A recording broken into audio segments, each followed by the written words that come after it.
Bonjour, voici en bref d'autres informations pour vivre toujours plus fort votre ville. La rentrée est un grand moment pour que prennent corps nos bonnes résolutions, avec un important rendez-vous le 20 septembre, le Forum associatif, qui invite aux plus prolifiques échanges avec les responsables de 220 associations de toute nature. C'est permettre à ceux qui agissent, aux associations qui agissent pour le bien commun dans la ville et au quotidien, de pouvoir présenter leurs activités à l'ensemble des citoyens de la ville. Le forum se déroule cette année à ciel ouvert au cœur de la ville. Nous retrouverons donc sur la place de la Victoire des associations orientées jeux, loisirs et solidarité internationale, tandis que la place du Mazet sera dédiée à la musique et aux activités festives. C'est la place de Jaude qui rassemblera toutes les associations qui défendent les droits humains et sociaux. Celles qui participent à la vie culturelle et sportive de notre ville, comme celles qui accompagnent les malades et leurs familles et encouragent financièrement la recherche scientifique. Qui dit rentrée dit bien sûr enfants pour s'adapter au mieux à leur nouveau rythme scolaire. La municipalité clermontoise recrute encore des animateurs. Pour postuler, il faut avoir 18 ans au moins et une formation dans l'animation, BAFA, BPGEPS ou diplôme équivalent. Les postulants, c'est important, peuvent aussi être en cours de formation. C'est sur le site de la ville que les candidatures sont à déposer.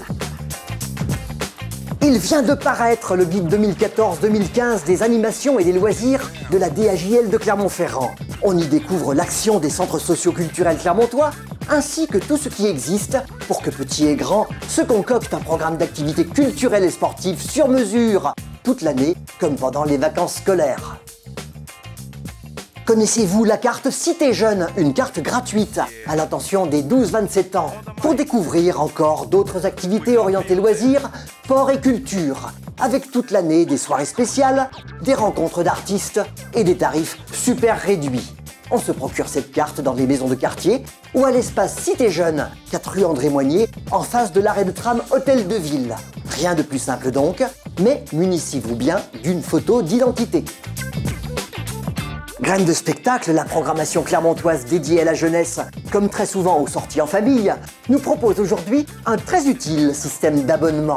S'abonner, c'est une démarche artistique, c'est une démarche culturelle, c'est une démarche tout simplement de bon sens, parce qu'on a l'assurance d'avoir sa place, de pouvoir venir, on s'organise un petit peu sur toute l'année, et c'est prendre un petit peu les devants, parce qu'on le voit notamment aussi sur Graines de spectacle, les séances sont très souvent saturées, sont très souvent remplies. Donc on a deux formules, une formule de 3 abonnements qui généralement intéresse les plus jeunes spectateurs et une formule de 5 abonnements. Le livret de la saison 2014-2015 Graines de spectacle est à votre disposition au Centre Victoire.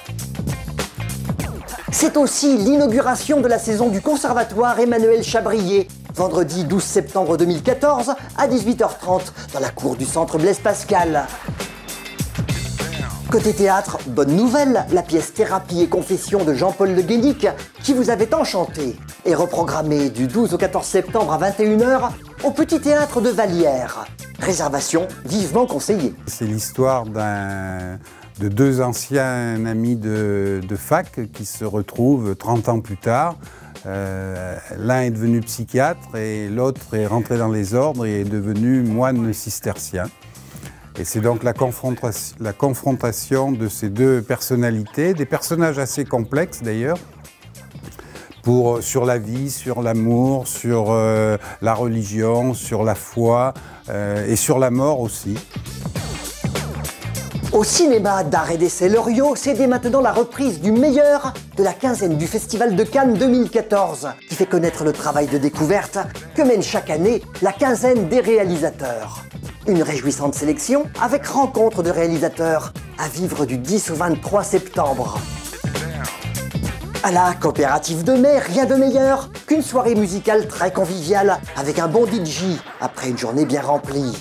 Votre prochain afterwork gratuit, c'est jeudi 18 septembre à 18h.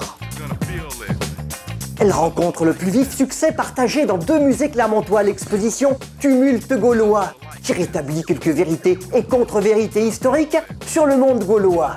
Une nouvelle pièce émouvante vient d'arriver au sein de la collection d'œuvres présentée au musée d'art Roger Quillot. la sculpture en albâtre d'un guerrier gaulois blessé, réalisée au IIe siècle après Jésus-Christ par un artiste romain. L'intérêt de cette œuvre dans Tumulte gaulois, c'est qu'elle constitue un peu le point de départ de l'exposition.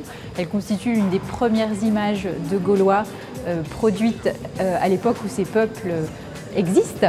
Les images des Gaulois de l'Antiquité sont extrêmement rares. Certaines émanent des Gaulois eux-mêmes et d'autres ont été créées par les Grecs et les Romains. C'est le cas de ce Gaulois blessé prêté par le musée du Louvre. L'exposition est prolongée jusqu'au 23 novembre 2014 pour découvrir les trésors archéologiques du musée Bargoin, comme l'extrême richesse du musée d'art Roger Quillot. Une visite guidée des deux musées est également programmée l'après-midi du dimanche 14 septembre, tandis qu'un colloque sur les mythes et réalités concernant les Gaulois aura lieu les 18 et 19 septembre à la Maison des Sciences de l'Homme. Activité sportive à présent. Que diriez-vous d'un vrai trail en montagne miniature? Le trophée T2C des Muletiers, où l'on s'affronte crânement au Puy-de-Dôme depuis le col de Cessa sur une course de 2 km 300. L'épreuve est ouverte à tous, petits et grands, que l'on soit coureur ou marcheur, et c'est dimanche 14 septembre 2014. Football, les confrontations du Clermont Foot 63 avec Le Havre sont toujours âpres pour la plus grande satisfaction des spectateurs. Match vendredi 12 septembre 2014 à 20h au stade Gabriel Montpied. Terminons par du rugby avec l'ASM qui vient de se hisser à la première place du top 14. Félicitations!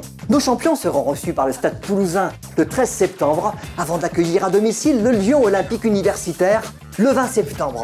De beaux combats en perspective à soutenir avec cœur dans les tribunes.